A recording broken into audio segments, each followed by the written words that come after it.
ओम नमो भगवते वासुदेवाय नमः।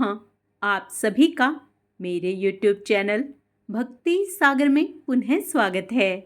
आज का अपना वीडियो शुरू करने से पहले आप सभी से विनम्र प्रार्थना है, प्रतिदिन के महात्म्य में स्वर्ण करने के लिए, सभी व्रत कथाएं स्वर्ण करने के लिए, वे सभी धार्मिक जानकारियां प्राप्त करने के लिए कृपया मेरे चैनल को सब्सक्राइब अवश्य करें।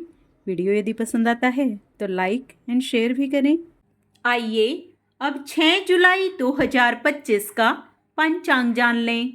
विक्रम संवत 2082 आषाढ़ मास शुक्ल पक्ष एकादशी तिथि, दिन रविवार।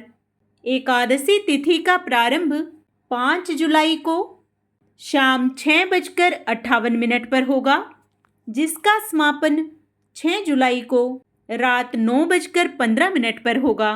उसके बाद द्वादशी तिथि प्रारंभ होगी।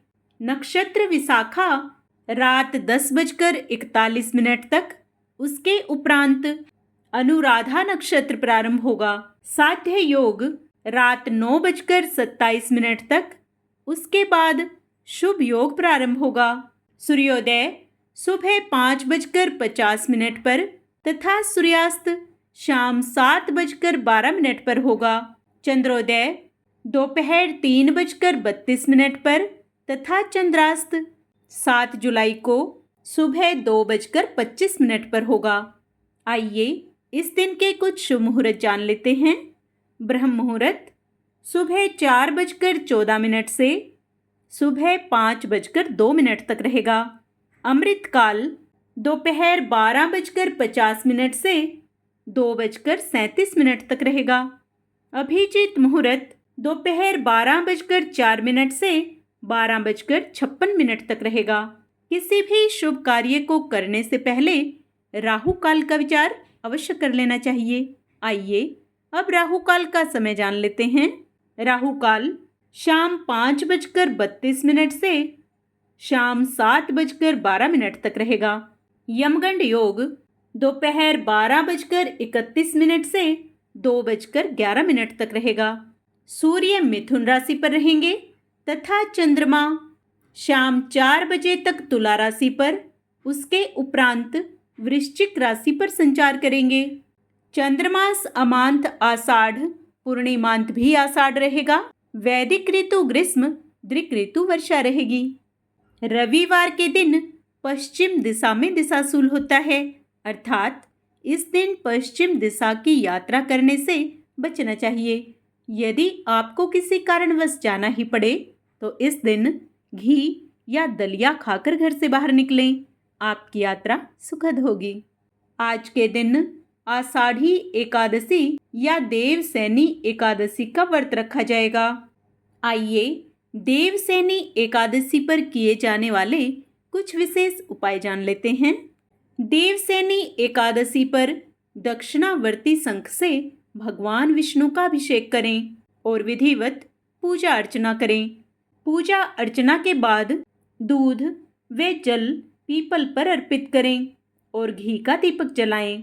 ऐसा करने से जीवन में सुख समृद्धि बनी रहती है और माता लक्ष्मी की कृपा भी बनी रहती है। देवसैनी एकादशी के दिन भगवान विष्णु और माता लक्ष्मी की एक साथ पूजा अर्चना करें। पूजा के बाद शंख में जल भरकर पूरे घर में छिड़क दें और फिर शंख बजाएं। इसके बाद विष्णु सहस्त्र नाम और कनकधारा स्तोत्र का पाठ करें।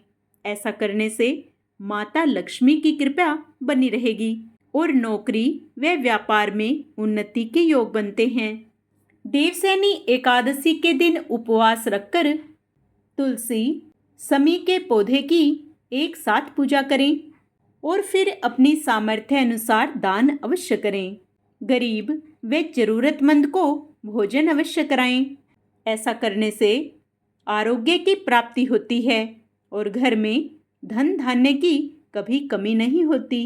देवसैनी एकादशी की शाम को तुलसी, मंदिर और नदियों के किनारे दीपदान करें और रात्रि के समय भगवान विष्णु को जब शयन के लिए ले जाएं, तब सुप्ते तवि जगन्नाथ जगत सुप्तम भवेदिदम विबुद्धे च विबुधेत प्रसन्नो में भवाव्यय मंत्र का जप करते रहें। शयन कराने के बाद रात्रि जागरण करें और भगवान का ध्यान करते हुए भजन कीर्तन और स्तुति करें। ऐसा करने से भगवान विष्णु की कृपा बनी रहती है और हर कष्ट दूर होता है। देवसैनी एकादशी के दिन तुलसी पूजन का विशेष महत्व है, लेकिन इस बात का ध्यान रखें कि एकादशी के दिन उन्हें जल ना चढ़ाएं, क्योंकि माँ तुलसी इस दिन भगवान विष्णु के लिए निर्जला व्रत रखती हैं। इस दिन माँ तुलसी को सिंदूर, फूल, फूलमाला चढ़ा सकते हैं।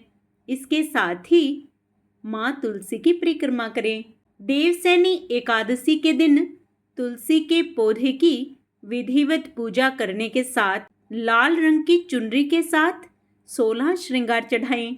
ऐसा करने से सुख समृद्धि आती है। इस दिन तुलसी के पौधे के सामने घी का दीपक जलाएं।